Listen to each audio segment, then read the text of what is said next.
लेकुराचे हित जाणे माऊलीचे चित्त, ऐशी कळवळ्याचे जाते करिला भाविना प्रीती.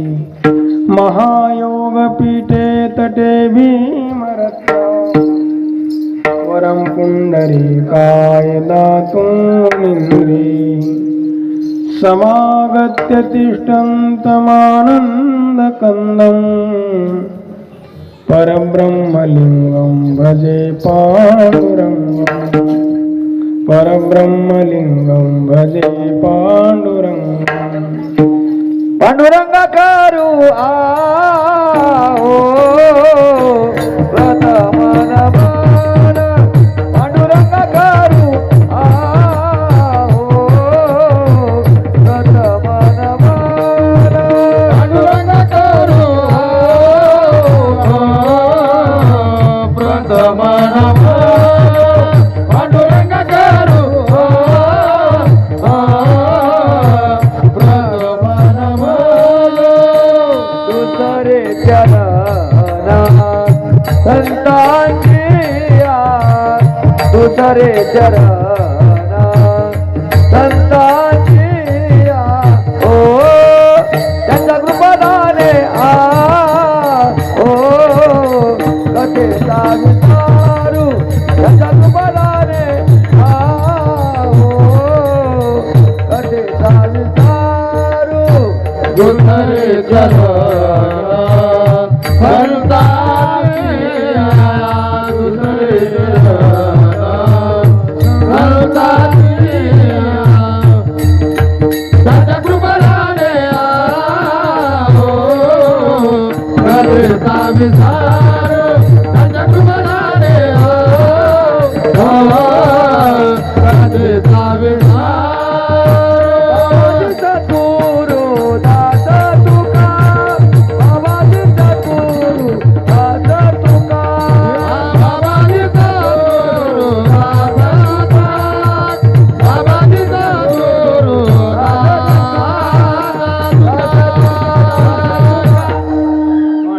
करू प्रथम नमन दुसरे चरण संतांची, त्यांच्या कृपादाने कथेचा विस्तारू. बाबाई सद्गुरु दास तुका, मनोजवं मारुत तुल्य वेगं, जितेंद्रियं बुद्धिमतां वरिष्ठं, वातात्मजं वानरयूत मुख्यं, श्रीरामदूतं शरणं प्रपद्ये. जयांचे केलिया स्मरण, होय सकळ विद्यांचे अधिकरण. तेची वंदो श्री चरण श्री गुरूंचे, ते नमस्कारोणी आता. सेवेकरता घेतलेला अभंग जगद्गुरु तुकाराम महाराजांचा 4 चरणाचा उत्कृष्ट असा संतपर प्रकरणातील असून, ह्या अभंगामध्ये जगद्गुरु तुकाराम महाराजांनी जगतासंबंधी संतांचं जे नातं असतंय, जगतासंबंधी जे प्रीती असत्या, जी आवड असत्या, ते उदाहरण देऊन, व्यवहारिक उदाहरण देऊन महाराज सांगतात. विठाला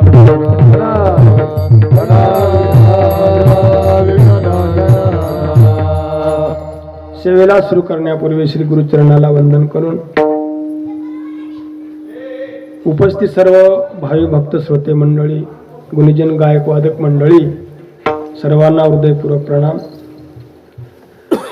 भगवत कृपेने साधू संतांच्या मार्गदर्शनाने आपला झेंडीगुडा छोट्याशा गावामध्ये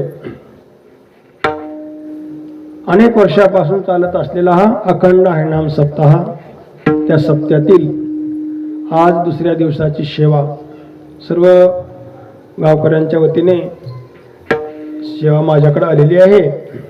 आणि या सेवेला उपस्थित दरवर्षीप्रमाणे आपल्या महाराष्ट्रातील सुप्रसिद्ध गुणीजन गायक वादक मंडळी आमचे भारत महाराज गायनाचार्य, उत्तमराव महाराज गायनाचार्य, बाळासाहेब महाराज गायनाचार्य, बाळू महाराज आणि उत्कृष्ट मृदंगाचार्य गोकर्ण महाराज, सर्वांना प्रणाम. आणि सर्वांच्या उपस्थितीमध्ये आपण 1 तास भगवत चिंतनाचा करण्याचा प्रयत्न करू. विठ्ठल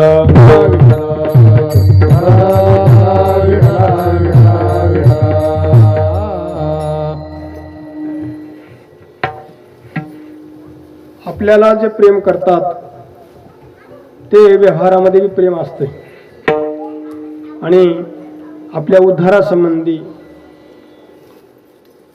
आपल्या भक्ती परमार्थ संबंधी प्रीती असते.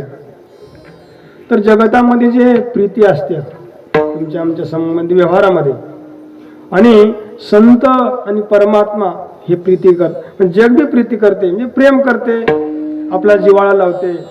आणि संत आणि भगवंत हे सुद्धा आपल्याला प्रेम करतात. तर ह्या प्रेमामध्ये 3 प्रकारचं प्रेम धरावंच लागेल. कारण देव, संत आणि मनुष्य ह्या 3 ठिकाणी प्रेम आहेच, नाही असं नाही. मग ते करत असताना सृष्टीमध्ये मनुष्य आहे, संत आहे, परमात्मा बी आहे, परंतु दुसरं काही नाही असं नाही. त्याच्यामध्ये जड बी आहे, म्हणजे दगड आहे, माती आहे, धोंड हे सुद्धा जगतामध्येच आहे. दुसरी गोष्ट जीव, जंतू, पशु, पक्षी हे सुद्धा आहे, परंतु यांच्या ठिकाणी वात्सल्य भाव नाही, यांच्या ठिकाणी प्रीती नाही, ह्या गोष्टी नाहीत. म्हणून बरं त्या जड जीवाचा, अज्ञानी जीवाचा, पशुआदी योनीचा विचार करायचा नाही. विचार करायचा ते तुम्हाला सामान्य माणसाचा, संतांचा आणि देवाचा हे विचार करायचा आहे. तसं आपल्या जीवनामध्ये खूप मोलाचं जे असते ते संतच असते. कारण हे बाकीचा विचार का करायचा, ते संतांची जे प्रीती आहे, संतांचं जे कार्य आहे ते विशेष रूपानं आपल्याला परिचय व्हावं आणि त्या मार्गानं आपलं भलं व्हावं, आपलं हित व्हावं. कारण जगतामध्ये जे आपलं चांगलं आहे, कसं आम्हाला सगळ्याला आमचं हित व्हावं असं वाटतंय, पुन्हा नाही प्रत्येकाला विचारायचं आमचं हित व्हावं वाटतंय.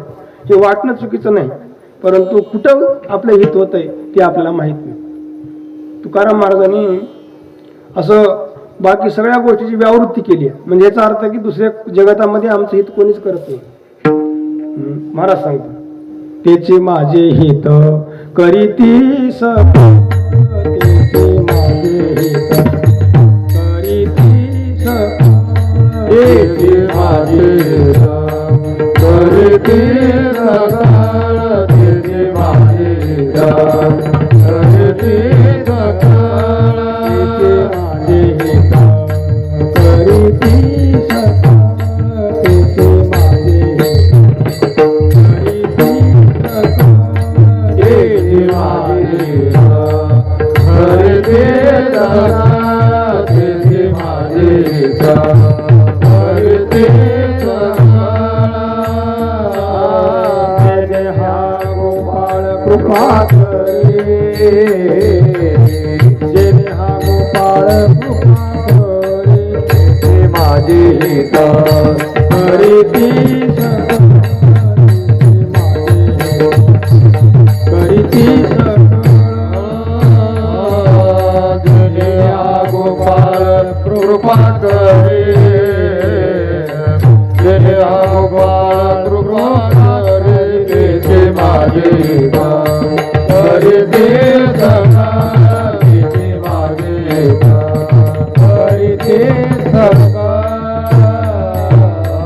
ते माझे हित करीती सकळ, जेने हा गोपाळ कृपा करे, जेने हा गोपाळ कृपा करे, तेचे माझे हित करीती सकळ, जेने हा गोपाळ कृपा करे, जेने हा गोपाळ कृपा करे.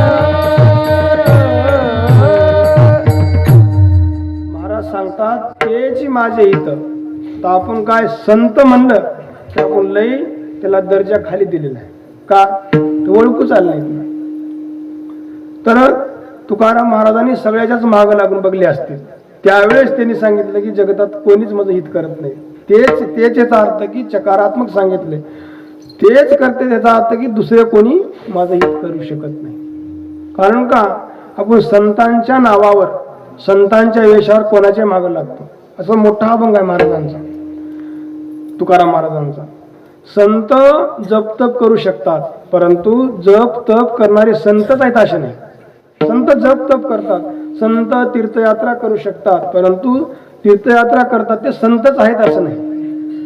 संत भगवे कपडे धारण करतात, परंतु भगवे कपडे धारण करणारा प्रत्येक मनुष्य संत आहे असं नाही. संत कीर्तन करू शकतात, कीर्तन करतात ते संतच आहेत असं नाही.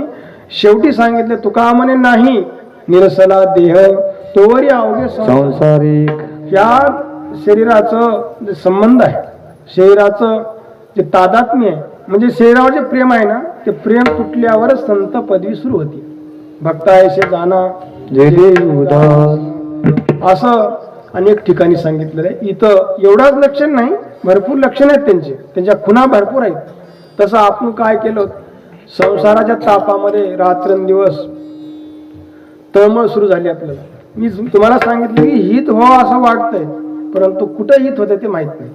फक्त तेच माझे हित करीत सगळं ज्ञानेश्वर महाराज अभंग आहे.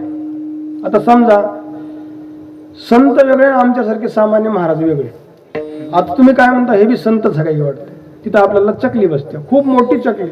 आपल्या जीवनाशी संबंधित आहे, आपल्या उद्धाराशी संबंधित आहे ही गोष्ट, परंतु आपण विचार करत नाही.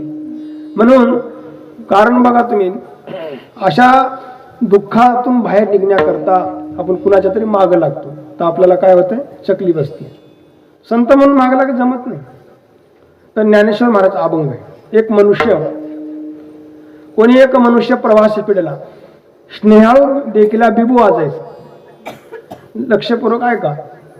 तर एक मनुष्य जुन्या काळामध्ये पायाने चालायचं. त्याने 10 कोस 5-50 किलोमीटर चालल्यामुळे थकवा आला, अंग दुखू लागलं, पाय दुखू लागले. घरी आल्याच्या नंतर पत्नीला सांगला, लय खूप चालणं झालंय माझं, चालण्यातून खूप बेजारी झाली आहे आणि हातपाय दुखायलेत, अंग दुखायलंय. घरामध्ये खोबऱ्याचं तेल असलं तर आण. तिने म्हणले खोबऱ्याचं तेल जर असतं तर माझा 14 जानेवारी सारखा अवतार झाला नसता, म्हणजे सक्राती सारखा अवतार झाला नसता. केस चेक विस्कटलेले आहेत माझे. तर ठीक आहे, तुला खोबऱ्याचं नसू दे, गोड तेल आपण रोज खातो ना, गोड तेल असतं द्या ना. तिने म्हणले आज 8 रोज झालं बिगर फोडण्याची भाजी खायला, म्हणजे तेलाचा पत्ता नाही. मग तिने म्हणली तुम्हाला तेलच पाहिजे ना. खोबऱ्याचं तेल काय तेल, तुम्हाला गोड तेल काय तेल, राखेल तेल काय तेल, बिब्याचं तेल काय तेल. आपल्या घरी बिब्याचं तेल आहे म्हणजे पार लिटरभर बिब्याचं तेल आहे, म्हणजे ते लावून आपण अंगाला चोळायचं, मालिश करायची. म्हणजे लावलं, कमी झालं का, कमी तर झालंच नाही, परंतु मुरमुऱ्याचं पोतं कसं मोठं होतं तसं शरीर मोठं झालं. तर तेलच आहे ना, गोड तेल बी तेल आहे, बिब्याचं तेल बी तेलच आहे. परिणाम तसं ह्याच्यामध्ये आपण म्हणतो कोण्याही संताच्या मागं लागून ते बिब्याच्या तेलाची मालिश केल्यासारखं होतं, असं ज्ञानेश्वर महाराजचं अभंग आहे. म्हणून तसं आपल्याला कळणं गरजेचं आहे. बघा तुम्ही, शासनाचा एक नियम आहे, पहिल्यापासून आहे. आपली भारतीय संस्कृती, सनातन संस्कृती अशी आहे, आपली वैदिक परंपरा अशी आहे की खूप त्याच्यामध्ये पुरोगामी विचाराचे लोक झाले, क्रांतदर्शी. याचा अर्थ की भविष्याचा विचार करणारे आणि आपला देश उन्नत कसा होतोय असं प्रयत्न करून आपल्या देशाचं धर्माचं संरक्षण करण्याकरता लोकांनी कोण्या मार्गानं आपल्या देशाची सेवा म्हणून केली. कोणी युद्ध करून केली, कोणी कीर्तन करून केली, कोणी भजन करून केली, कोणी वृक्षारोपण करून केली. आता आपल्या परिसरामध्ये तुम्हाला तर परिचय आहे, गुरुवारी महाराजांच्या हस्ते आपल्या दोन्ही राज्यामध्ये खूप वृक्षारोपण झालेलं आहे. म्हणजे झाडं लावली. झाडं लावा झाडं जगवा हे सरकारी नियम बी आहे आणि महाराजांनी लावले, आपण बी लावतो, परंतु शासनाचा नियम ते कागदावरच राहते, झाडं लावा झाडं जगवा. परंतु गुरुवारी महाराजांचं आता सर्व सेवाकारी मंडळी आहेत, हर ठिकाणी झाड लावून झाडं जगवलेले आहेत. अशा प्रकारे देशाची उन्नती आहे, देशाचा फायदा आहे. हे करणं असंच हे खरी सेवा ह्या जी भूमीची अशा माध्यमातून होत्या. तर त्यावेळेस काय झालं, आणि असंच झाडं लावा झाडं जगवा असे कार्यक्रम ठेवले. आणि लोकांना प्रचार केला, प्रसार केला की झाडं लावा. का? त्याच्यामुळं खूप फायदे आहेत. बघा तुम्ही, झाडाचा फायदा ज्ञानेश्वर महाराजांना ज्ञानेश्वरीमध्ये केली वर्णन, अनेक ठिकाणी केले. आता तुकाराम महाराज काय सांगितले? वृक्षवल्ली आम्हा सोयरे वनचरे, पक्षी सुस्वरे आळविती. वृक्षवल्ली आम्हा का म्हटले असते तर ते खरंच सोयर आहे, सोय करणारा सोयर आहे. म्हणून ज्ञानेश्वर महाराज सांगतात, तुम्ही झाड लावल्या, झाड मोठं झालं, फळं खालाव, सावली त्याची, सावलीला बसल्या, अनेक प्रकारचा तुम्ही फायदा घेतला, परंतु ते झाडाचं तुम्हाला कळालं नाही. कारण देवाने निर्माण केलेल्या काही वस्तू आहेत जगतामध्ये, अनेक वस्तू आहेत, त्याच्यामध्ये परोपकार करण्याकरता काही वस्तू निर्माण केल्या. केवळ परोपकार काय काय? सूर्य आहे, चंद्र आहे, मेघ आहे म्हणजे पाऊस, गाय आहे, वृक्ष आहे, सज्जन आहे, नदी आहे आणि अशा प्रकारे रविचंद्र घन वृक्षा नद्या गावस्य सज्जना येथे परोपकारार्थम युगे देवेन निर्मिता. 7 वस्तू निर्माण केल्या आहेत, त्याच्यामध्ये एक वृक्ष परोपकार करण्याकरता निर्माण केला आहे. तुम्ही बघा, त्या झाडाचं तुम्ही आयुष्यभर फळं खाल्या, फुलं खाल्या, अनेक प्रकारचे फायदे घेतले आणि शेवटी मोठं झालं म्हणून तोडायचं ठरलं. तर तोडता उन्हाळा दिवस आहे आणि तुम्ही तोडत असता दुसऱ्या झाडाच्या सावलीला बसून तोडता किंवा मग काही तिथं टेंट टाकून तोडता सावलीसाठी. तोडता सुद्धा सावली देते ते वृक्ष, तोडणाऱ्याला सुद्धा सावली देते आणि फळ खाणाऱ्याला सावली देतेच. जो खांडावया घाव घाली का लावणी जयानी केली, दोघा एकची सावली वृक्ष दे देसा. अशा प्रकारे या आपल्या अभंगाचं या चिंतनाचे 2 प्रकार आले त्या श्लोकामध्ये. एक काय आलं? वृक्ष, दुसरं सज्जना. 7 गोष्टी परोपकार करण्याकरता आलेल्या असतात, त्याच्यामध्ये एक सज्जन म्हणजे संत आणि एक वृक्ष.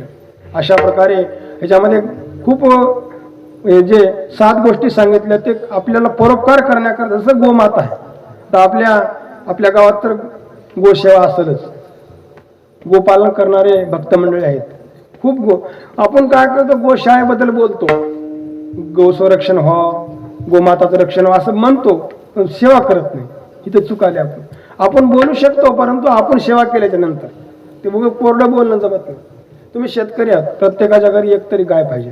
तुम्ही आता नियम ठरवा, ज्याच्या अंगणात गाय नाही ना, गाय आहे ना त्यालाच रामराम करायचं, आणि ज्याच्या अंगणात गाय नाही त्याला रामराम करायचंच नाही, सणावाले को म्हणायचं. का? तर आपण फक्त त्या गायीच्यावर बोलू शकतो, गायीवर भाषण ठेवू शकतो, परंतु आपला एक गायीची सेवा होत नाही, ते आपला धर्म नव्हे. म्हणून असे काही परोपकार करण्याकरता आलेले आहेत. असं वृक्ष काय, वृक्ष किती महत्व आहे असं काही कार्यक्रम करू सांगून आले, काही शासनातर्फे म्हणा, झाडं लावा, झाडं जगवा, अशा प्रकारे सांगता. मग एका माणसानं ते मोठ्या भाषणामधून ऐकलं ते झाडाचं महत्व, आणि लगेच तेवढ्या माणसामध्ये मनुष्य उठला, म्हणला तुम्ही काय सांगायला? म्हणला झाडं लावा, झाडं जगवा. तुमचं ऐकून मी झाडं लावलं. म्हणला मला 10 वर्ष मला कारागृहामध्ये सजा झाली, म्हणला सेंट्रल जेलमध्ये. झाडं तर सरकारी कायदा आहे, झाडं लावा, झाडं जगवा, आणि तुम्हाला कसं काय जेल झाली? तुम्हाला सजा कसं काय झाली? तुम्हाला कारागृहामध्ये का जावं लागलं? हो जावं लागलं, तुमचं ऐकून झाडं लावल्या, 10 वर्ष मी जेल भोगला, मी सजा भोगली आहे. दुसऱ्यानं म्हणलं तुला झाडं लावलाच कशाचे? त्याने म्हणलं गांजाचे. गांजाचे बी झाडच आहेत ना, आणि फळाचे बी झाडच आहेत, त्या झाडात फरक आहे ना. तसं संत आणि संतांचा वेश दोन्ही सारखे दिसते, दोन्ही दिसते सारिके वरमजाणे तो पारखे. अशा प्रकारे संतांचं कार्यावरून संत कळतात. त्यांचं कार्य काय? जगतासंबंधी किती त्यांचं वात्सल्य आहे, ते किती वात्सल्य आहे, त्याची प्रीती किती आहे, जगाचा फायदा कसा करतात, हित कसं करतात. त्याला उदाहरण दिले माऊलीने, ज्ञानेश्वर तुकाराम महाराजांनी. उदाहरण कसं दिलंय? व्यवहारातलं उदाहरण दिलं आहे. ते कुठे दिलेलं आहे? तर अभंगात दिलेलं आहे. लेकुरात हित, लेकुरात हित, लेकुरात हित, लेकुरात हित, लेकुरात हित, लेकुरात हित,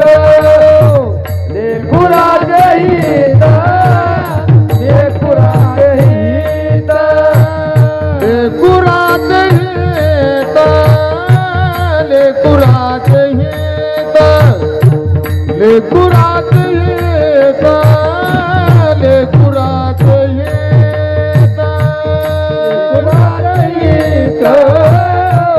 लेकुरात येत लेकुरात येत लेकुरात येत हे माऊलीचे सिद्ध वाहे माऊलीचे सिद्ध ऐसी गावायाची जाती ऐसी गावायाची जाती वाहे माऊलीचे वाहे माऊलीचे सिद्ध ऐसी गावायाची जाती ऐसी गावायाची जाती लेकुरात येत वाहे माऊलीचे सिद्ध वाहे माऊलीचे सिद्ध वाहे माऊलीचे लेकुरात येत वाहे माऊलीचे सिद्ध वाहे माऊलीचे सिद्ध वाहे माऊलीचे सिद्ध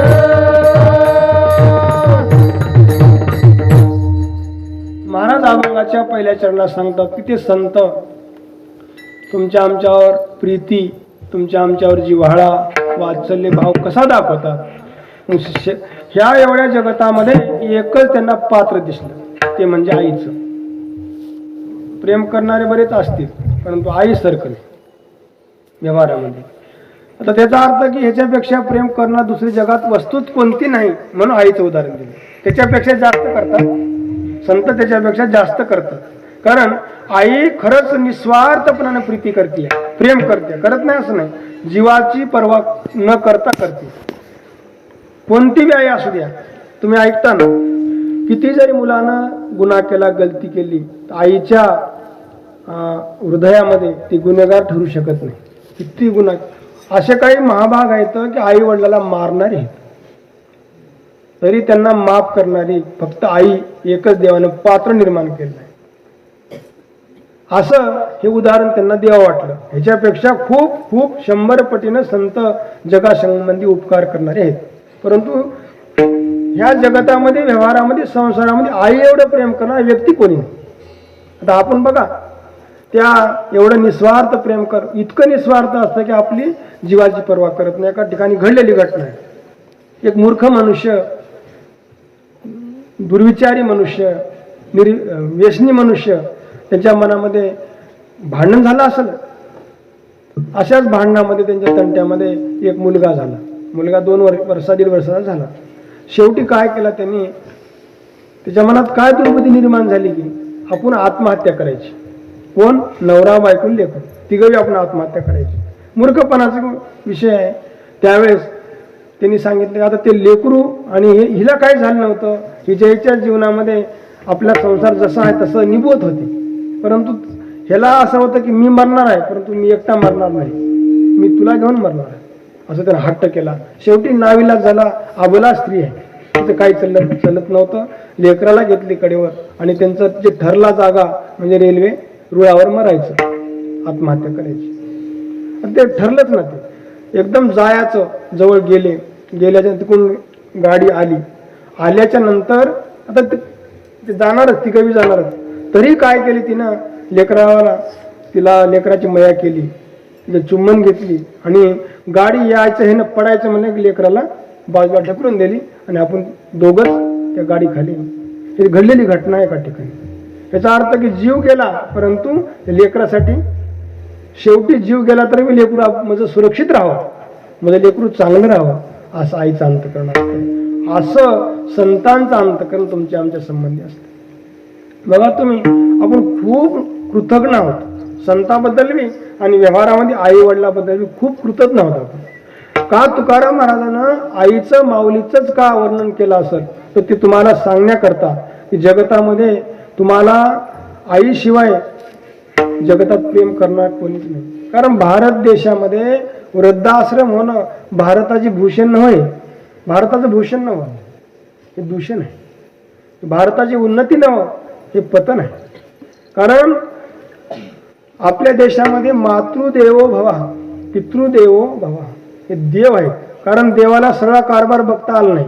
त्यांनी काय केलं, आई वडील निर्माण केले. म्हणजे आई वडील मीच झालो. ठळक ठळक आपल्या वारकरी संप्रदायामध्ये जे परमात्मा अवतार घेतलेला आहे, कशासाठी घेतलाय, पुंडलिकाचे भेटी परब्रह्म आले गा, असं त्या आई वडिलांची सेवा केल्यामुळं त्यांना देवाला ये म्हणावं लागलं नाही.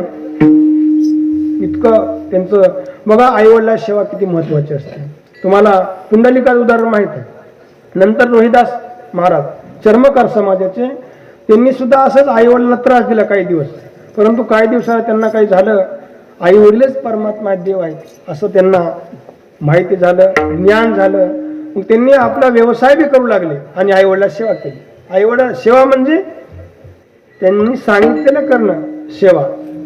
पतीच्या मता अनुसरून पतिव्रता, म्हणजे त्यांना सांगितलेलं करणं. आपण सांगून आपल्याला आवडलेलं करायचं नाही. सेवा म्हणजे सेवा स्वामीच्या मनोभावा न चुकीचे याची परमसेवा एरजेत का पांडव वाणिज्य. बाकी हे सोडून जर तुम्ही करता तर व्यापार आहे. त्यावेळेस रोहिदास सांबार सेवा करत होते. अशी सेवा, त्यांचा धंदा कोणता होता, चप्पल जोडा तयार करणं. तेवढ्यामध्ये काय झालं, त्यांच्यातलं एक राजा त्यांचे गावातले काशीला जाऊ लागले. काशीला जात असताना मग ह्यांना सांगितलं की तुम्ही मातृभक्त आहेस, पितृभक्त आहेस. त्यांनी कसं सेवा करायची, काम करायचं आणि आईवडिलांची सेवा करायची. त्यांनी थोडे आपल्या शेंडीला दोरी बांधायची आणि आई वडिलाचा ते झोका असतो ना, त्या शेंडीनं ओढायचं आणि आपलं काम चालूच. असं कर्मनिष्ठ बी होते आणि आई वडिलाचं सेवा करणारे होते. करता करता काय झालं, गावातले लोक जाऊ लागले तीर्थयात्रेला. त्यांनी सांगितलं की आम्ही चालू तीर्थयात्रेला, येणार का तू. यांनी सांगितलं की रविदास महाराज सांगितलं की माझ्याने येणं होत नाही, परंतु आईवडिलांची सेवा आहे, माझ्या खूप जबाबदारी आहे. तुम्ही एक काम करा, गंगेला माझी भेट म्हणून काहीतरी द्या. जे काय देतोस ते. ह्यांना असं वाटलं की काहीतरी सोनं चांदी देईल असं वाटलं. त्यांनी काय केलं, चमड्याचाच एक रुपया तयार केला आणि त्यांच्यापाशी दिला. त्या लोकांनी म्हणले काय मूर्ख माणूस आहे, म्हणले आम्ही लाखो रुपये घेऊन जातो तर आम्हाला कमी वाटते आणि हे चमड्याचं. रविदास महाराज म्हणले फक्त तुम्ही न्या आणि टाका, एवढं तुम्ही काम करा, पुढचं पुढं. त्यावेळेस गेल्याच्या नंतर त्या लोकांनी द्रव्य सोनं चांदी मोती पळे ते भेट म्हणून गंगेमध्ये अर्पण केले. तर ते सहज अर्पण केले, पडले गंगेमध्ये. शेवटी त्यांना ध्यानात आले, त्या येड्या रविदास महाराजांनी चमडा दिलाय म्हणजे टाकून देत म्हणले. असं काढून टाकतात त्यात गंगेनं एका स्त्रीचं रूप घेऊन ते हातात घेतले. ते काय घेतली, चमड्याचा रुपया. आणि त्यांनी सोनं चांदी पैसे टाकले तर हात लावले नाही. तिथं आश्चर्य वाटलं की, कारण आम्ही एवढं मोलाचं वस्तू दिली, द्रव्य दिले, घेतले नाही आणि चमडा एक कातड्याचा रुपया घेतला. ते आले लगेच रोहिदास महाराजाकडे. असं का झालं, देवाला माहित. म्हणले आमचं बी असं साक्षात देवीनं घ्यावं, साक्षात देवीनं स्वतः घ्यावं तर आम्ही काय करावं. काय नाही म्हणले, त्यांनी म्हणले तुझ्या हाताने आज करून दे आणि मग आम्ही टाकतो गंगेमध्ये जाऊन. त्यांनी केला रुपया तयार. त्यांनी म्हणले गंगेत कशाला जात्या तुम्ही, 4-2 कोस असेल, 100-200 कोस असेल, इतक्या लांब कशाला जात्या, इथंच आहे ना माझ्या कटोरीमध्ये. चमडे म्हणजे चर्मकाराचे ते काय कटोरी असते ना, त्याच्यात पाणी होतं, तितक्या लांब कशाला जाता म्हणले, इथंच घ्या म्हणले. त्यावेळेस सांगितलं की मन हे चंगा तो काट होत नाही. तसं तिथंच प्रत्यक्ष देवी तयार होऊन ते रुपया घेतला. याचा अर्थ की त्याला महत्व नाही असं नाही, पण खरंच कर्म आणि सेवा ह्याला खूप महत्व आहे. म्हणून सकळ तीर्थाची धुरे जे का माता पितरी त्या सेवेशी किरी शरीरे लोन की, हेच आपलं खरं तप आहे, हेच खरं जप आहे. परंतु आपलं उलट आहे.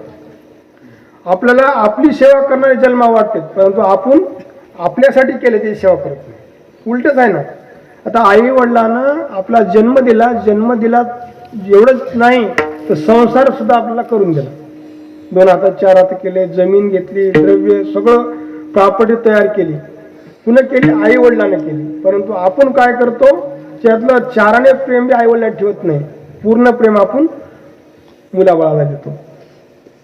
मुलाबाळाला वैर करा म्हणायचं ना, मुलाबाळाला खरं प्रेम कोणतं, संस्कार देणं. तर आपण संस्कार देत नाही, फक्त संपत्ती देतो.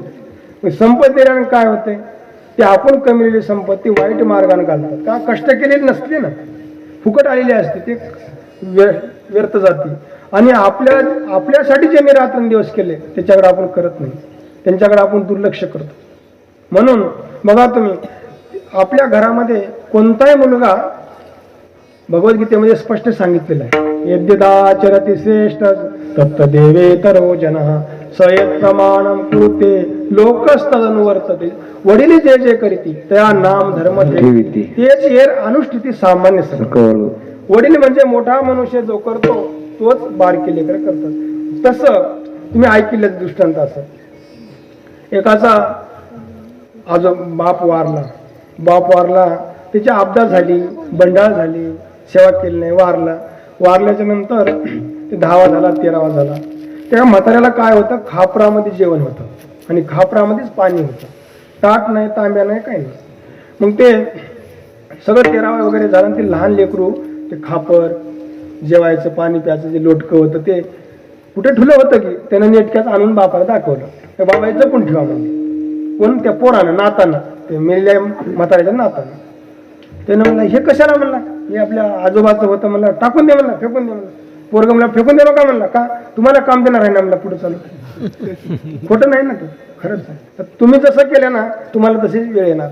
एका ठिकाणी पती पत्नी होते, मुलबाळ नव्हतं आणि एक फक्त आई वारली होती, वडील तेवढे होते आणि नोकरी लागल्यामुळे शहरामध्ये राहायचे.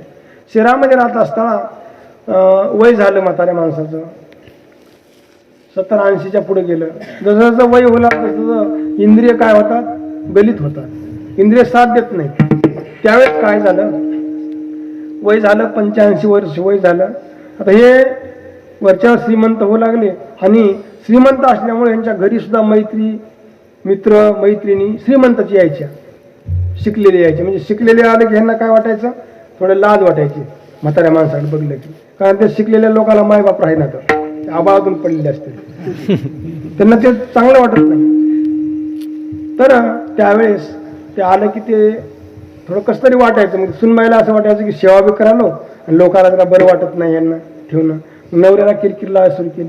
त्याने सांगितले, हो का तुमच्या वडिलांची सेवा करायला म्हणजे आजवर केलं म्हणजे, आता मला जीवावर आले म्हणजे. का, लोक श्रीमंत लोक घरला येतात, म्हातारा माणूस म्हणजे खोकलतो, शिंकरतो, असं काही सांगितले. त्याने म्हणलं आपला जन्मदाना बाप आहे ना, आणि त्यांना दुसरा मुलगा नाही, आपण एकटेच आहोत. लहानाचं मोठं केलंय, नोकरी लावली आपल्याला, सगळं काय आपलं चांगलं केलं आहे, त्यांचं कसं करायचं, काय नाही, त्यांना काहीतरी त्यांची वाट लावा म्हणजे कुठंतरी वृद्धाश्रमात सोडा, त्या मजानं रोटी घालणं. त्यावेळेस म्हणला तसं नाही, आपल्यासाठी सर्व केलेलं आहे त्यांनी, लहानपणापासून मोठं होजेपर्यंत सर्व केलेलं आहे, त्यांना दूर लोटून कसं करायचं. त्यावेळेस तिने म्हणले, नाही तुम्ही जर हे काम ऐकलं नाही तर मी माहेरी निघून जाणार. तिने शेवटचा उपाय, शेवटचं बटन दाबले. तिथं त्या माणसाचं काही चलत नाही. तर तुम्ही सगळे ब्रह्मचारी असल्यामुळं तुम्हाला कळत नाही. कारण तिनं ते मी माहेरला जातो म्हणलं की झालं, त्यानं घाबरलं, थंडच झालं. असं काय करू नका म्हणलं, काहीतरी वाटलं होतं म्हणलं. तिने म्हणली वाटला होता ना, मी सांगते ते करा, तुम्ही काय करा, कारण तुम्ही तुमच्या बाबाला काशीला घेऊन जा, काशीला घेऊन जा, तुम्ही परत आणूच नका म्हणजे. काय करू म्हणलं, काय नाही, नदीमध्ये मोठ्या ढवामध्ये न्या, ढकलून द्या म्हणजे, आणि तुम्ही या म्हणजे काम काय आमचं किरकिर निघून जाते म्हणजे. त्यांना बरं वाटलं नाही, परंतु मजबूर आहे, दोन्हीपैकी एक सोडावं लागतंय. तर मग बापच सोडला बरा म्हणला. त्यांना बापाला घेऊन गेला काशीला. बापाला बरं वाटलं, शेवटी मुलगा काशी दाखवायला तिथं गेले. त्यांनी सांगितलं आपण स्नान करून दर्शनाला जाऊ. त्यावेळेस त्यांनी स्नान करायला नदीमध्ये गेले. गंगेमध्ये पाणी थंडगार असते. मग त्यांनी गुडघ्याच्या पाण्यात गेले. त्यांनी सांगितलं की बस झालं बाबा, लई मध्ये नको, मला थंडी वाजली. नाही थोडं मध्ये जाऊत म्हणजे. थोडं मध्ये कमर इतक्या पाण्यात गेले. त्यांनी मला नको, आता पुढं नको. नाही थोडं पुढं. पार गळ्यातल्या पाण्यामध्ये नेलं. हा बस झालं म्हणला, मी परत जातो, मला थंडी मला सहन होत नाही. नाही थोडं पुढं. थोडं म्हाताऱ्याच्या मनामध्ये वेगळं वाटलं. त्यांनी सांगितलं तुझ्या मनात काय सांग पोराला, तुझ्या मनात काय. त्यांनी त्यावेळेस सांगावं लागलं की माझ्या बायकोचं तिचा आदेश आहे, म्हणजे तुम्हाला घरला वापिस न्यायचं नाही. मग काय करणार, काय नाही, नदीमध्ये ढकलून देणार. आता तिथं त्या म्हाताऱ्या माणसाचं काय इलाज चालला नाही. काय वाटलं तिच्या जीवाला, ते ऐकून आपल्याला कसं वाटलं. त्यावेळेस त्यांनी सांगितलं की आता मी मजबूर आहो, काही कारणाला काशीत जीव चालायला. ठीक आहे, एक काम कर, इथं ढकलून द्यायच्यावरचं 100 फूट पलीकडे ढकल म्हणले. कसं काय, नाही ऐक ना. त्याने मला कारण सांगा की काय नाही, माझ्या बापाला मी इथं ढकललं होतं म्हणलं. आलं की ध्यानात तुमच्या.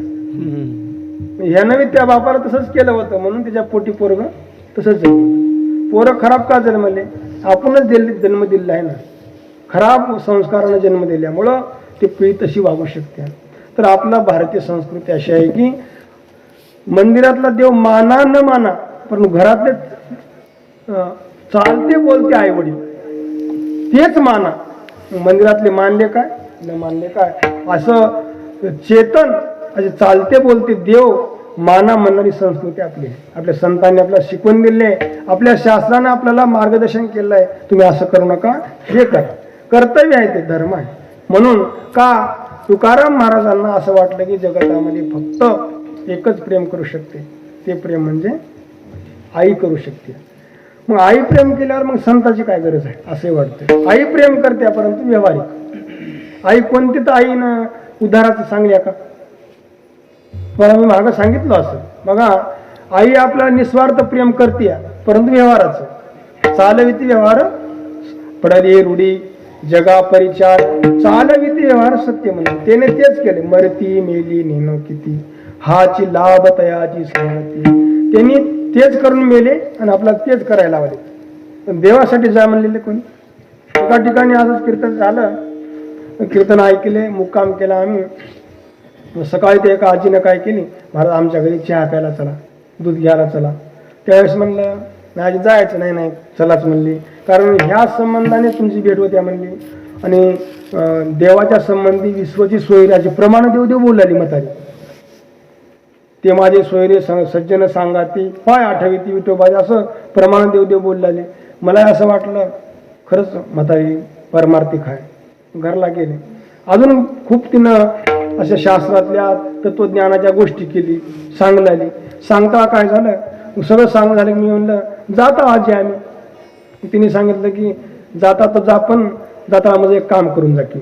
काय झालं, काय नाही, मला 2 मुलं आहेत म्हणजे.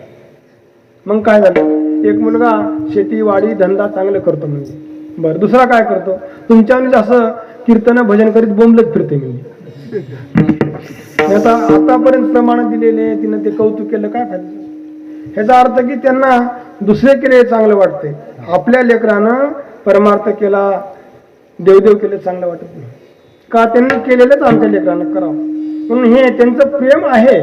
प्रेम नाही असं नाही, फक्त प्रेम काय व्यवहारासंबंधी. माय बाप सांभाळीती लोभा कारणे पाळीती, अशा प्रकारे त्यांचं प्रेम आहेच. दुसरं आई वडिलांना सोडून जगतात प्रेम नाहीच, म्हणजे खरं खोटं नाही, प्रेम नाहीच.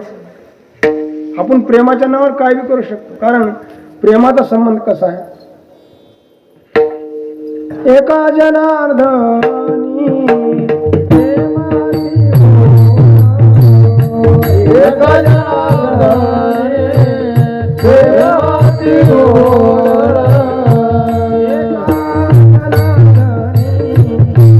प्रेमाची गोड, एका जनार्दनी प्रेमाची गोड.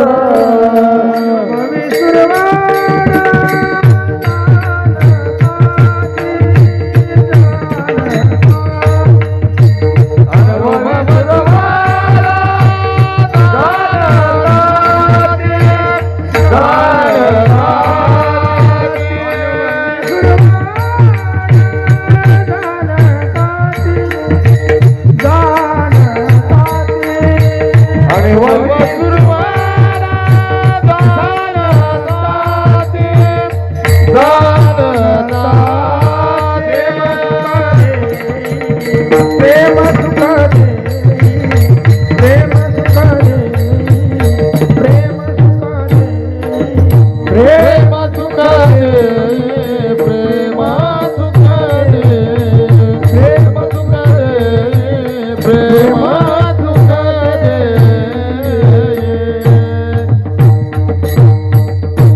एका जनार्दनी प्रेम अति गोड. प्रेम गोड आहे. बरं काय परिणाम आहे? प्रेम सुख देई प्रेम सुख देई. प्रेमामध्ये सुख असतं. तर आता ह्या व्यवहारामध्ये जे प्रेम असतं ना खरंच सुख आहे का? त्याला प्रेम म्हणणं सुद्धा त्या प्रेम शब्दाचा अपमान आहे. कारण प्रेमाचा पर्यावसान कशामध्ये आहे? सुखामध्ये आहे, समाधानामध्ये आहे. कुणाचं रक्षण करू शकतो. आणि तुम्ही ह्या व्यावहारिक प्रेमामध्ये धोका आहे, या प्रेमामध्ये हत्या आहे, प्रेमामध्ये विश्वासघात आहे. प्रेम नव्हच ना, फक्त नाव काय दिले? प्रेम दिले. बघा तुम्ही खूप एक स्वार्थ धरून प्रेम, विषय सुखाच्या इच्छेनं प्रेम करणं, ते काय प्रेम करा त्या प्रेमामध्ये. बघा तुम्ही आता ह्या काळामध्ये हे जे ह्या जनरेशनमध्ये जे प्रेम प्रकरण चालू आहेत काय ते खरं नाही. ते ठीक आहे, बरं प्रेम करत असता तो पुढचा मुलगा प्रेम करायला का, मुलगी प्रेम करायली का, हे बी माहीत नाही आपल्याला. म्हणून ह्या काळामध्ये महाराजांनी मुलीसाठी शिबिर ठेवलेलं आहे. कशासाठी? की आपण कुठं फसायलो, प्रेमाच्या नावानं कुठं धोका व्हायला, आपण दुसऱ्या धर्माचे आपल्यावर काय प्रेमाच्या नावानं किती घात व्हायला आहे, लव जिहाद अशा प्रकरणामध्ये हे सावध करण्याकरता हार परिसरामध्ये महाराजांनी हे सावध करण्याचा प्रयत्न केला. बघा तुम्ही का तर नारी एक स्त्री सुद्धा विचारानं संपन्न व्हावं आणि ह्या फालतू प्रेमाच्या नादात पडू नये. आणि असे संस्कार असलेले जी मुलगी आहे तो फसत नाही. एक मुलगा असं एकतर्फी प्रेम करणार, वन साइड लव्ह म्हणते त्याला. तर त्यांनी काय झालं, कॉलेजमध्ये उगाच एका मुलीच्या मागण्या आणि त्यांनी कमळाचं फुल घेऊन गेला हातात, मुलीला दिला, हे घ्या म्हणून. आणि ते बी असं एक दोघांमध्ये नाही, सर्व मित्रमंडळी जमा झाले होते, सगळे विद्यार्थी जमा झाले होते आणि ते कमळाचं फुल घेऊन तिला दिला. तिने हातात घेतली, एक गालावर ठेका दिली जोड्यात, तेवढ्या देखत. ह्यानं मग गोष्ट फिरविली ना अपमान झाल्यामुळं. काय मॅडम म्हणला, तुम्हाला मी प्रेमानं भाजपचं चिन्ह दिलं म्हणलं, तुम्ही मला मारलं म्हणलं. तिनं म्हणली काय नवल झालं म्हणली, तू भाजपचं दिलं असं म्हणली, कमळाचं. मी पंजा दिला म्हणजे काँग्रेसचं, आणि ते मी घड्याळासहित दिले म्हणजे. याचा अर्थ की तिनं मी कमी नव्हती. अशा प्रकारे कधी सुसज्ज होणं, आत्मनिर्भर होणं हे सुद्धा गरजेचं आहे. आणि प्रेम जे आहे ते प्रेम काही खरं नाही, केवळ धोका आहे प्रेमामध्ये. तुम्ही व्यवहारामध्ये बघा, तुम्हाला प्रेम करतील असं वाटलं तर तुकाराम महाराज सांगतात, तुम्ही सर्वांचा अनुभव आहे, तुम्हाला धन संपत्तीसाठी जे लोक मानत असतील, धनवंता लागी सर्व मान्यता आहे जगी, माता पिता बंधुजन सर्व मानिती वचन. एकदा धन संपलं कोणी मानित नाही. महाराज सांगतात ना, जोवरी चळण गा तोवरी म्हणती माझा, मानिती लहान थोर देह सुखाची आकाजा, इंद्रिय मावळली आला बाबुल आजा, कैसा विपरीत झाला तोची ध्येय नाही तुझा, आता मज दृष्टी देई पांडुरंगा माय बापा. की त्यांनी सांगितलं की काय नाही, जगतामध्ये सगळे मतलबाचे आहेत, सगळे मतलबाचे आहेत. म्हणून हे जगतामध्ये फक्त एक पात्र असं वाटलं तुकाराम महाराजाला की फक्त माता माऊली जे प्रेम करते ते बी प्रेम व्यवहारापुरतं सत्य आहे, निस्वार्थ प्रेम आहे. परंतु संत जे प्रेम करतात, आई वडील प्रेम करतात तर थोडं तरी त्याच्यामध्ये व्यवहारात तरी संबंध असेल ना. पण संत जे प्रेम करतात, आई सारखंच उदाहरण दिलं, लेकुराचे हित हित करते, जाणे माऊलीचे चित्त, बायकोचे चित्त म्हणाने, मिळवण्याचे चित्त म्हणाने, बहिणीचं चित्त म्हणाने, फक्त माऊलीचे चित्त. ते चित्त असं निस्वार्थ प्रेम करणारी आई तसं कोण करते तर जगद्गुरु तुकाराम महाराज अभंगाच्या सांगतात. ऐसे कळवळ्यात जाते, ऐसे कळवळ्यात जाते, ऐसे कळवळ्यात जाते, ऐसे कळवळ्याची जाती ऐसी कळवळ्याची जाती ऐसी कळवळ्याची जाती ऐसी कळवळ्याची जाती ऐसी कळवळ्याची जाती घरी लाभा विना प्रीती घरी लाभा विना प्रीती ऐसी कळवळ्याची जाती ऐसी कळवळ्याची जाती ऐसी कळवळ्याची जाती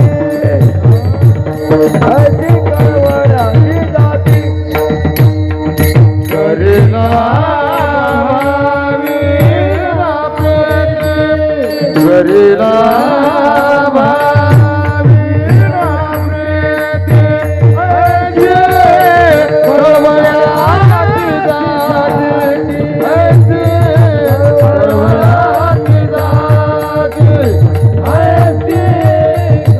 कळवळ्याची जाती ऐसी कळवळ्याची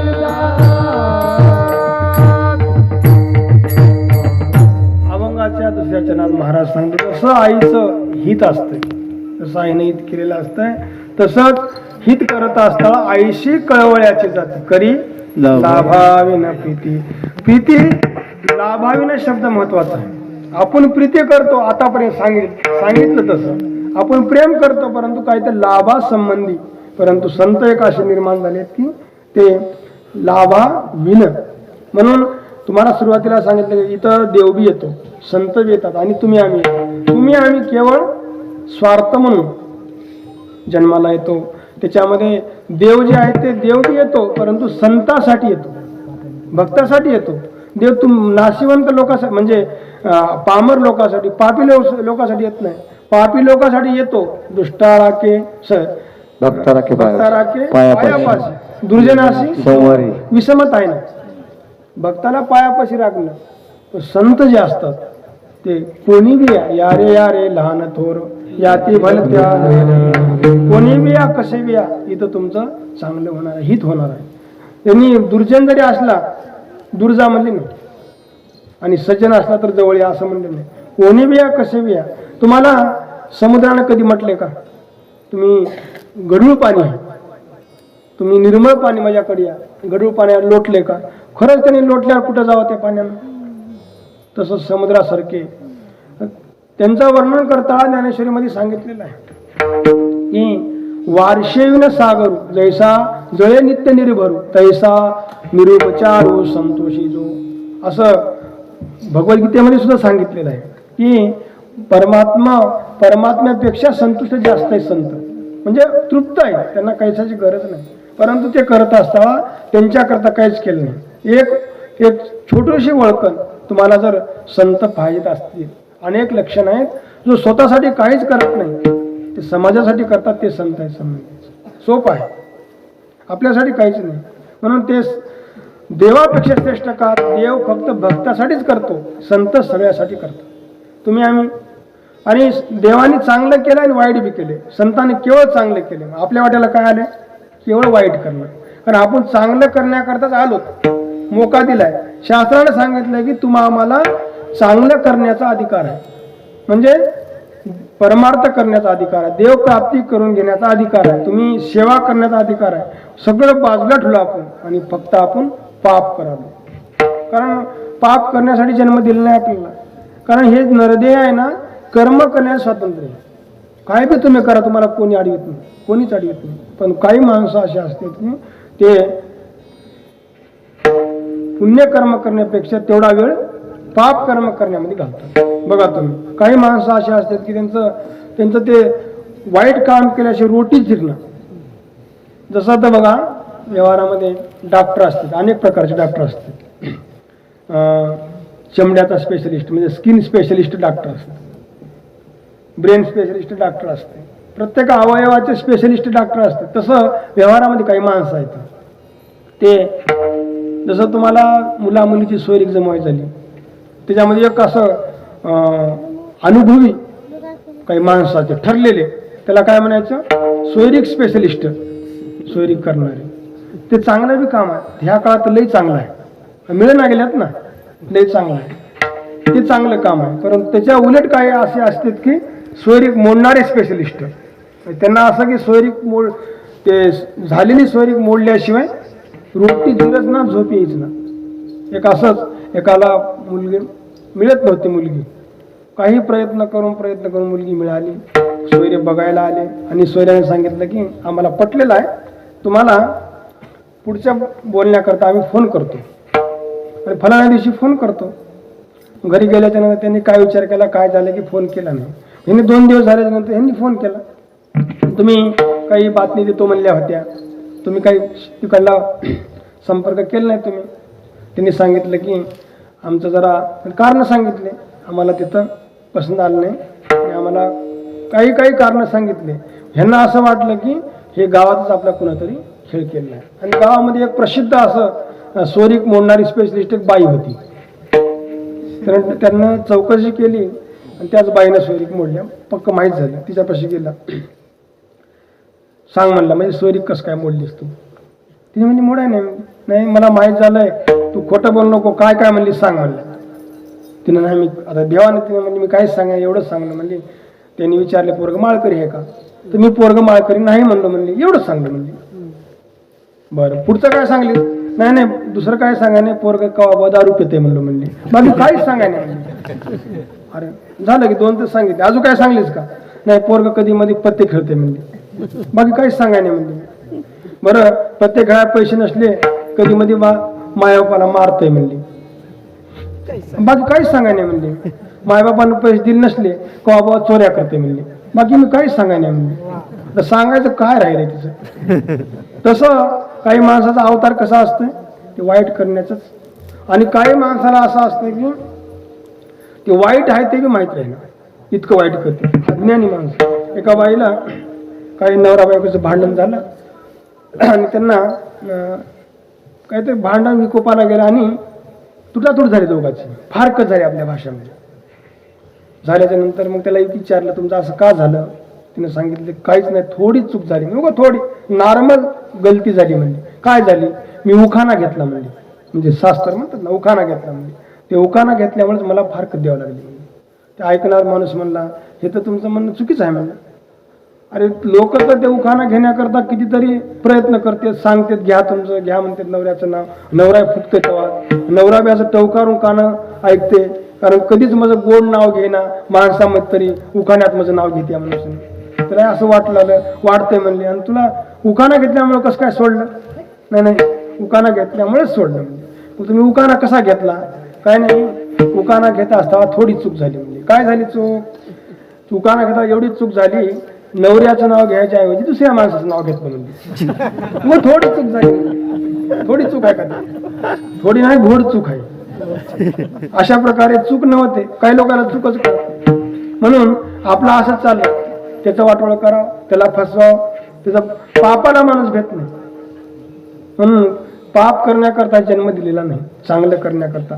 ह्या जगतामध्ये स्पर्धा चालली आहे, काही स्पर्धा चालली आहे की कारण तुम्ही पुढे जाऊ शकता, जायला कोणीच बंधन केलं नाही. व्यवहारामध्ये पुढे जाणं गरजेचं आहे, जा पुढं, परंतु पुढे जाणाऱ्याला महाग ओढून जायचं नाही. महाराज सांगतात ना, एक रेग ओढली भिंतीवर म्हणा, आपल्या बोर्डावर एक रेग ओढली. त्यांना मास्तरनं सांगितलं की हे रेग आहे ना, हात न लावता हे रेग बारीक करून दाखवायचं, हात लावायचं नाही, मोडायचं नाही, आणि हिला बारीक करायचं. आता कसं करायचं? लोकांच्या डोळ्यात मनात काय आलं, हिला बारीक कशी ना कशी करावं. त्यांनी सांगितलं की हात लावायचं नाही, हिला बारीक करायचं. शहाणा मनुष्य काय केला, खडू घेतला, त्याच्या बाजूला मोठी रेग वाढला, ती आपोआप बारीक झाली. बारीक करायची नाही, आपली रेग मोठी वाढायची. जर व्यवहारात चालत असताना पायात पाय घालायचा नाही, लोकांच्या हातात हात घालून चालायचं. याचा अर्थ की कोणी पुढे जाणाऱ्याला पाडायचं नाही माग. ही व्यवहार आहे, व्यवहारातली नीती आहे. आपण त्याच्या हाताला हात धरून जाणं म्हणजे आपल्यासोबत त्याला नेणं, व्यवहारामध्ये त्याला महाग ओढायचं नाही. असं जेव्हा झालं त्यावेळेस आपला भारत देश उन्नत व्हायला उशीर लागला. म्हणून आपल्याला कसं आहे, आपलं तर चांगलं झालं नाही पण दुसऱ्याचं चांगलं होणं किंवा आपल्या स्वार्थासाठी दुसऱ्याला फसवायचं सगळे काय प्रत्येकाला देवानं ज्ञान दिले ना. तुम्ही जर कोणाला फसवाय गेलं तर आपण फसतो हे बी माहीत नाही आपल्याला. एक डॉक्टरकडं एक बाई, आता डॉक्टर गावातला होता, लय गिऱ्हाईक होऊ लागलं. ते गिऱ्हाईक होलाय फी जास्त वाढली, बाईला खपना गेलं.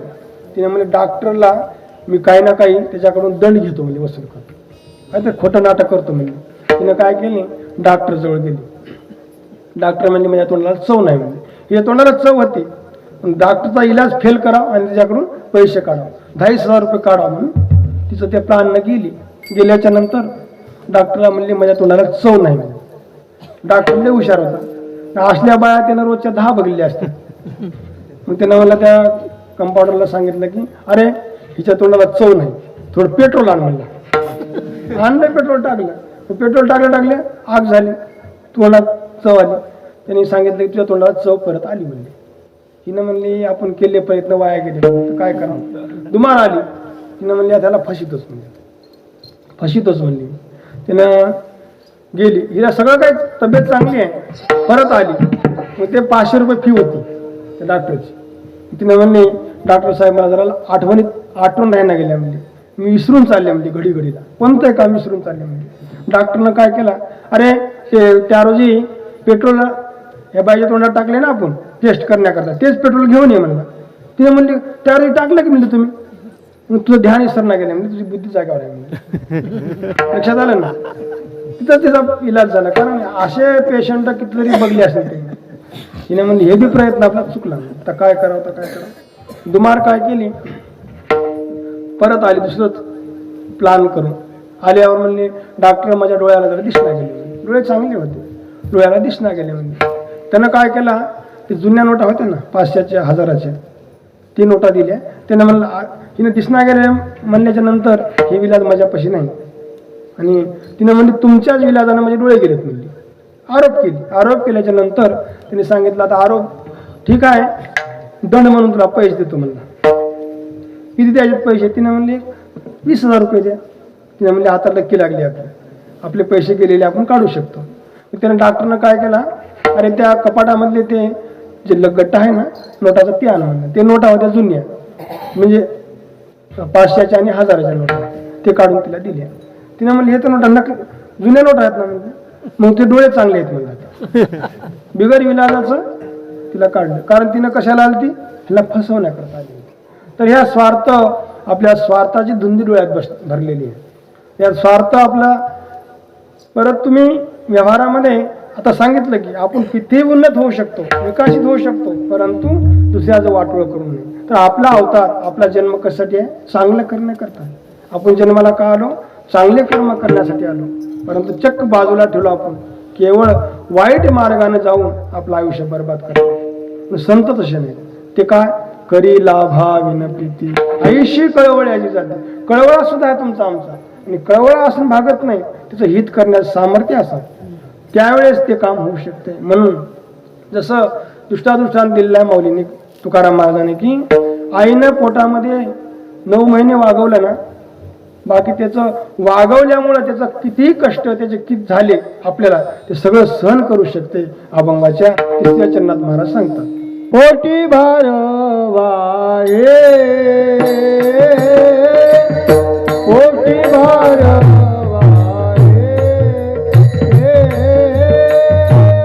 पोटी भारवाये, पोटी भारवाये,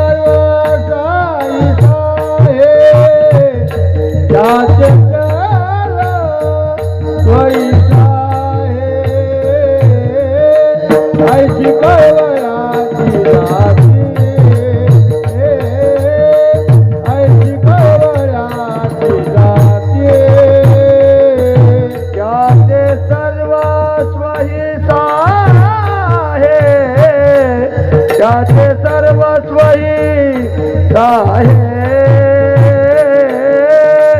ऐतिक वराची जाती ऐतिक वराची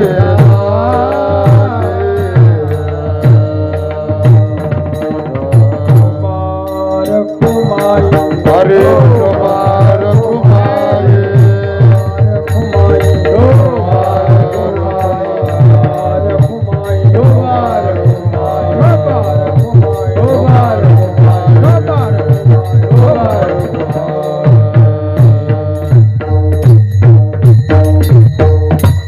तिसऱ्या चरणामध्ये तुकाराम महाराज सांगतात जसं आईनं 9 महिने वागवलेल्या पोटामध्ये ते पोटामध्ये 9 महिने वागून जन्म दिल्यामुळं तिथं सर्व सहन कर सहाय्य म्हणजे सहन करणं महत्वाचं आहे. कारण आईनं जसं सहन केलेलं आहे बाकी आपल्या संबंधी कोणीतरी सहन करते का? बाईल म्हणे खरं मरता तरी बरे नाशियले खरं तुमकोण या तोपर्यंत मास आहे तोपर्यंत वास आहे आपल्या बोल आहे. तसं आई तेवढं बैमान होऊ शकत नाही. सुरुवातीला सांगितलं की प्राणाचं पर्वा करत नाही परंतु आई तेवढं सहन करते. मग तुम्ही आपण आपल्या हितासाठी आपण सहन करत नाही. आता हे परमार्थ सप्ताह आहे हरिनाम आहे अखंड हरिनाम सप्ताह आहे. हे कशासाठी आहे? 7 दिवसाचं तप आहे. तप म्हणजे सहन करणं. ज्ञानेश्वर महाराज सांगितलेलं आहे की इंद्रियाला आपण जे ध्यान करत असेल सेवा करत असेल ते सेवा करता तकलीफ होती आहे ती तकलीफ कष्टावाजून सहन करणं त्याला तप म्हणतात. सोसणं तप आहे. आपण करू शकतो का? उलट असं आहे की सप्ताह 7 दिवस आपल्या साधू संतांनी हे नामस्मरण करता. नावच काय? अखंड हरिनाम सप्ताह. अखंड म्हणजे खंडनच नाही. आता विनापार आपला का असते सतत खंडच राहणे रामकृष्ण हरी रामकृष्ण नामस्मरण चालू असावं. हे फक्त पत्रिकेतच राहिलेलं आहे अखंड हरिनाम सप्ताह. उलट असं द्यावं लागतं की सदा खंड सप्ताह नामस्मरणाचा खंड अखंड नाही कधीच. काही ठिकाणी आपल्या गावात नाही आपल्या गावात एकी असतं. काही ठिकाणी मग सप्ताह जे असते साधू संतांनी सप्ताह देवळापाशी आणून का आपल्याला मार्ग दाखवला असेल त्याचं कारण अनेक कारण आहेत. संसारिक जीवाला सतत आपल्याला तरी भजन करणं होत नाही पोथी वाचन होत नाही. आपल्या संसारातले 8 दिवस तरी हे देवासाठी म्हणून द्यायचे. आपल्या उद्धाराचं साधन आहे. एक दुसरी गोष्ट सर्व एकत्रित येण्याचं ठिकाण म्हणजे मंदिर देऊळ मंडप हे आहे आणि तिथं भजन एक त्यांचे अनेक त्याच्यामध्ये फायदे आहेत. त्याच्यामध्ये काही जातीभेद असेल त्याच्यामध्ये काही गरीब श्रीमंत भेद असेल सगळे एकत्रित सगळ्या भानगडी मिटण्याकरता सप्ताह आहे. आता असं झालंय जसं गावामध्ये पार्टिशन आहे. पार्टिशन मिटून जावं काही भेद मिटून जावं अशी भानगडी मिटून जाण्याकरता सप्ताह आहे. आता उलट ह्या काळात असं झालंय की सप्त्यामुळेच भानगडी वाढल्यात. आमचे महाराज सांगायचे महाराज आम्हाला कीर्तनाला तारीख आल्या जायचं आहे. कीर्तनाला जाऊ नका अभ्यास करा म्हणायचे महाराज. नाही महाराज अजून महाराज असं उलट म्हणायचं की तुम्हाला असं वाटलं की आम्ही जाऊन सण्या गावामध्ये उपदेश करून गाव एकत्र करचाल असं तुम्हाला वाटेल म्हणले. तुमच्यानं गाव एकत्र होईना म्हणले. एकत्र असलेले तिचे 2 पार्टिशन होऊ शकते. तुमच्या कीर्तनानं काय होऊ शकत नाही. कारण जे काम ज्याच्यासाठी आले होतं ते काम राहिलं नाही त्याच्यामध्ये. म्हणून हे का सोसायचं सहन करणं म्हणजे सोसणं. संतांनी ते जगाला उपदेश करत असताना खूप त्रास सहन केला खूप त्रास कष्ट सहन केले आणि हे कार्य केलं. परंतु आपण आपल्या पुरतं सुद्धा कष्ट सहन करू शकत नाही का? त्याच्या पाठीमाग असं आहे तुम्हाला खरं का कळत नाही ते अनेक जन्माचे संस्कार आहेत. संतांचे संस्कार काय होते? फक्त जगाला भक्ती मार्गाचा प्रचार करणं हे त्याच्यावर संस्कार होते त्याच्याकरताच आले होते. परंतु तुमचं आमचं कसं आहे की आपल्या पदरामध्ये अनेक जन्माचे पाप असल्यामुळं करंटे कपाळ ज्याचे नाम नाही वाचे. तुम्हाला ह्याच्यावर एक दृष्टांत सांगतो छोटूसा.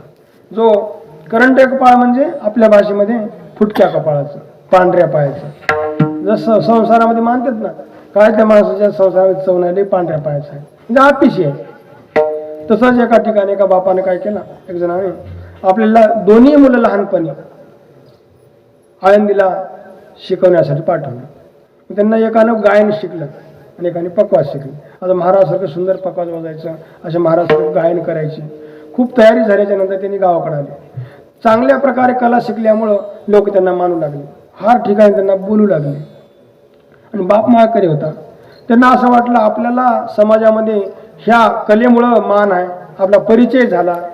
परंतु एक त्यांना खंत वाटू लागली. त्यांची आई जे होती ना, आई ते लय अपेशी होती. देवाचं नाव तोंडात येतच नव्हतं, सत्कर्म त्याला आवडत नव्हते. आणि इतकं देवाच्या नावाला विनमुख होती, नामाशी विनमुख पापी, असं पापी होती. देव सगळं काय करायचे पण देवाचं नाव घ्यायचे नाही. आणि कलियुगामध्ये देवाच्या नावाशिवाय तरी सार्थक नाही. काय करावं काय, त्यांना खंत वाटू लागली. दुनिया भजन करायला आणि आपण महाराज असून आपली आईच भजन करण्यात गेली, काय करावं. आणि ते बघा किती पापी होती. त्या पोराचं नाव काय होतं, एकाच नाव राम होतं, एकाच नाव श्याम होतं. ते राम श्याम म्हणत नव्हतं, पिंट्या आणि पप्प्या म्हणायचे. पण ते चुकून मी देवाचं नाव तोंडाला येत नव्हतं. काय करावं, त्यांना असं वाटलं काही प्रयत्न करावं पण आईच्या मुखाला देवाचं नाव आणा. त्यांनी काय केलं, परिसरातल्या सगळ्या भजन मंडळीला, महाराज मंडळीला आमंत्रण दिलं. काय आमंत्रण, फक्त भजन आणि भोजन. एक भोजन करायचं, एक तास भजन करायचं. लोक म्हणले, आता परिचय झाला होता, सगळे लोक म्हणले हो म्हणले. काहीतरी 500 लोक आले. त्यांना काय सांगितलंय ना, एकच तुम्हाला कंडिशन, तुम्ही आमच्यात येत असता आमची आई अंगणामध्ये असेल बाज घालून किंवा गेट पशी बाज घालून असेल. येता काय करायचं, आपली परंपरा कशी आहे, जय हरी म्हणायचं, रामकृष्ण हरी म्हणायचं, हरिओम म्हणायचं, राम राम म्हणायचं, परंपरा आहे आपली. तुम्ही काय करायचं, काहीतरी देवाचं नाव घेऊन तिला तिच्या पसंत बरं आहे काळजी रामकृष्ण हरी काही तर म्हणून या म्हणले. का, तेवढ्याच निमित्ताने आमच्या देवाचं नाव घेऊ शकते. म्हातारी ह्याच्यापेक्षा नम्री होती. मग ते याच्या मधामध्ये रामकृष्ण हरी आजी, तिने रामकृष्ण हरी म्हणणार गेली, वेलकम वेलकम म्हणायचे. किती अतिशय म्हणा तिनं रामकृष्ण हरी, का करंटे कपाळाचे नाम देवाचे. असं त्यांनी बघितलं दुरून, एवढा खर्च केला वाया गेला. म्हणजे शेवटी काय सांगितलं, तुम्ही जाता तरी रामकृष्ण हरी म्हणा, जाता तरी म्हणत रामकृष्ण हरी म्हणून. तिनं म्हणले आज येतो आम्ही रामकृष्ण हरी. तिने रामकृष्ण हरी म्हणणार गेले, बाय बाय बाय बाय म्हणायचे. तिचं ते संस्कार चुकले नाही. नंतर काय झालं, शेवटी तिनं आता शेवटी आली, म्हातारी झाली, हिच्या मुखात एक बार तर देवाचं नाव यावं. त्यांनी काय केलं, असं मारुतीच्या मंदिरामध्ये घेऊन गेले म्हातारीला. का, तर इथं मूर्ती कोणती आहे, कशाची आहे म्हणलं तर मारुतीची आहे म्हणून. अशा उद्देशाने घेऊन गेले. तिथं पुढे गेले, आई ही मूर्ती कोण्या देवाची आहे. तिनं हनुमानची म्हणाय नाही, मारुतीची म्हणाय नाही, काही नाही. तिनं म्हणली जिथं गाव असते ना तिथं हे असते म्हणली, पण मारुती असते म्हणली नाही. इतकी अपेशी होती. तेवढ्यामध्ये बाजूला रामाचं मंदिर होतं, मूर्ती होती.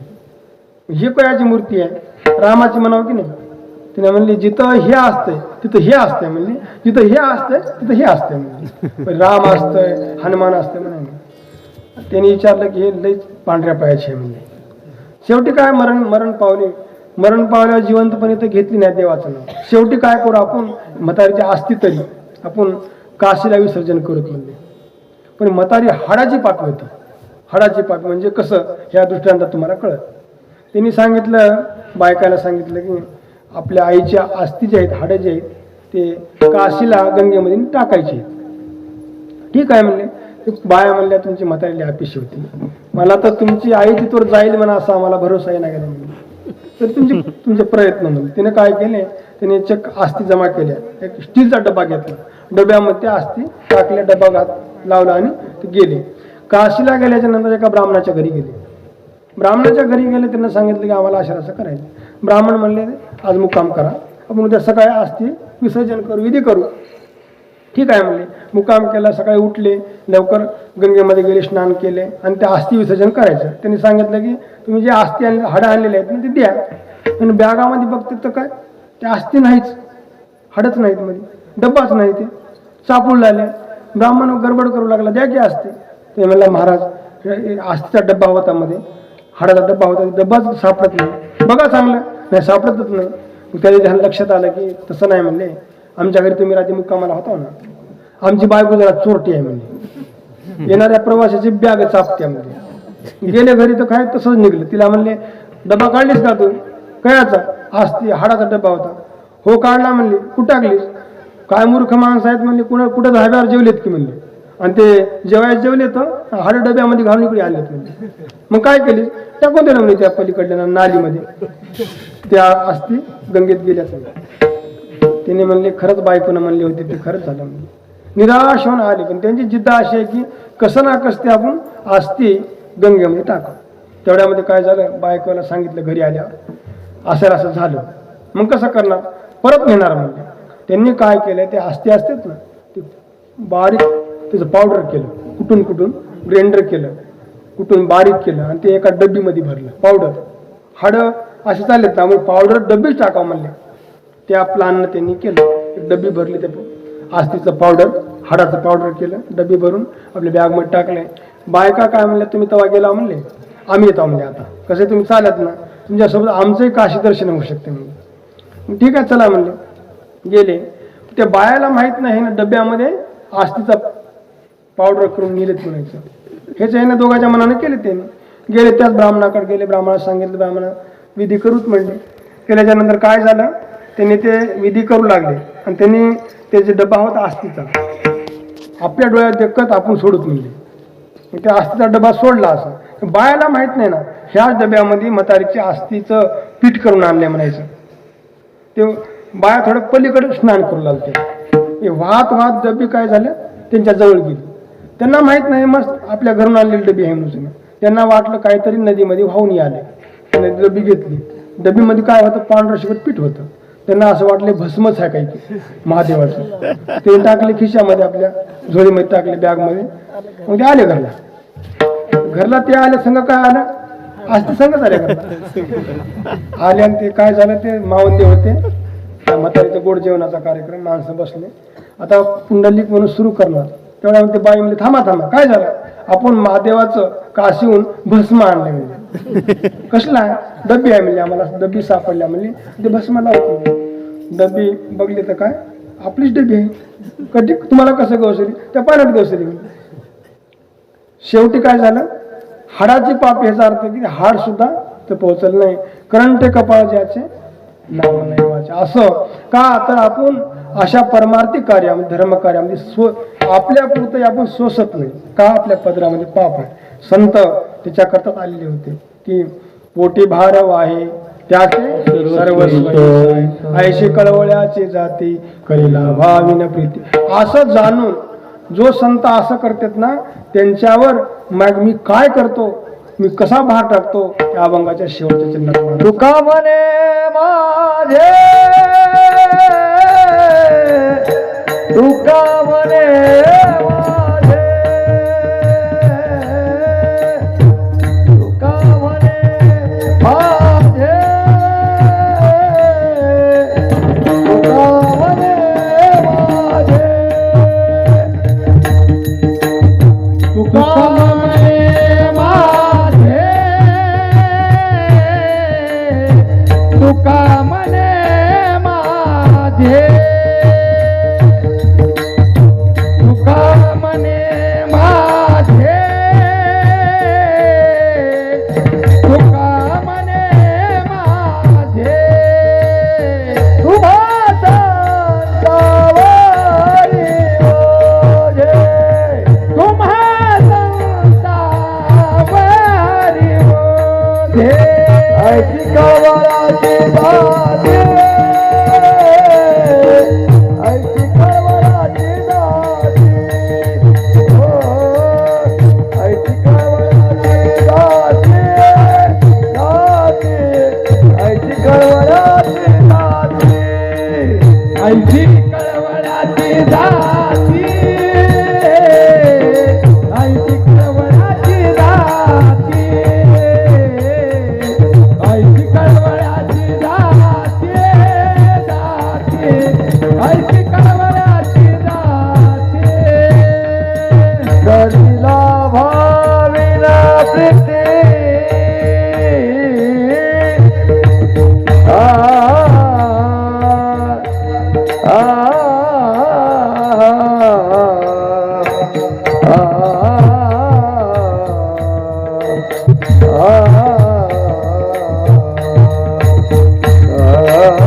हरिला भाविना प्रीती, भाविना प्रीती.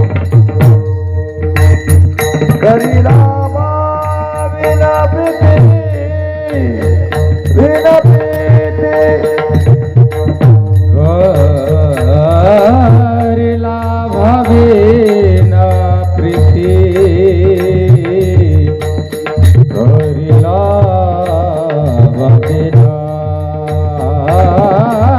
विना प्रीती करीला भावेना प्रीती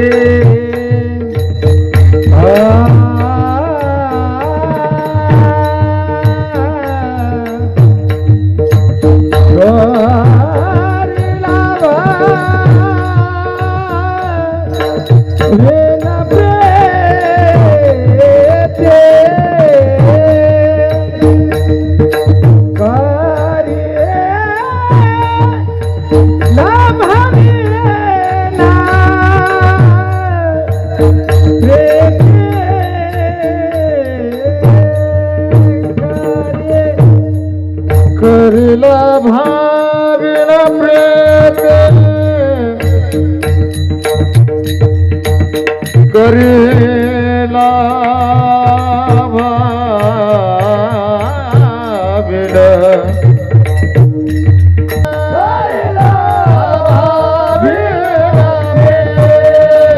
I